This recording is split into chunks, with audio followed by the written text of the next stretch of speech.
Valérie Calu.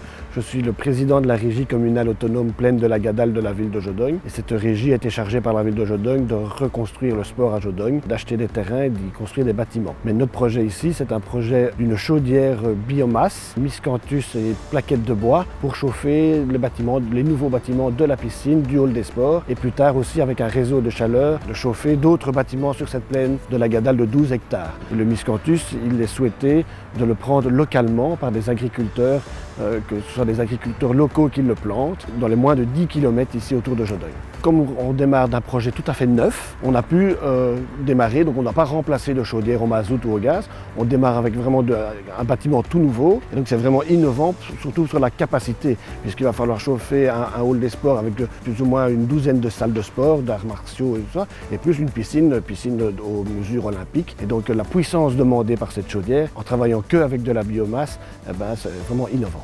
Le miscanthus que nous allons essayer d'augmenter progressivement avec le nombre d'années qui sera planté par les agriculteurs est planté au bord des ruisseaux, au bord des bois. Et donc la biodiversité qui peut se développer dans le miscanthus a aussi une empreinte pour les insectes et la faune sauvage du coin.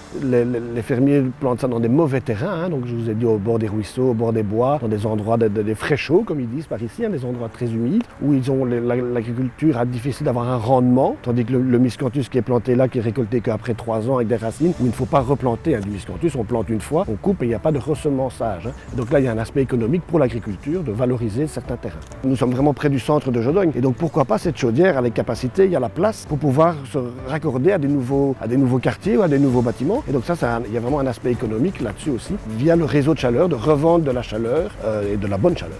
On a 14 500 Jodonnois ou 40 000 personnes autour de Jodogne qui vont être impactées positivement par avoir une piscine bien chauffée, à une bonne température et chauffée correctement. Et voilà, un beau projet dans le centre de Jodogne.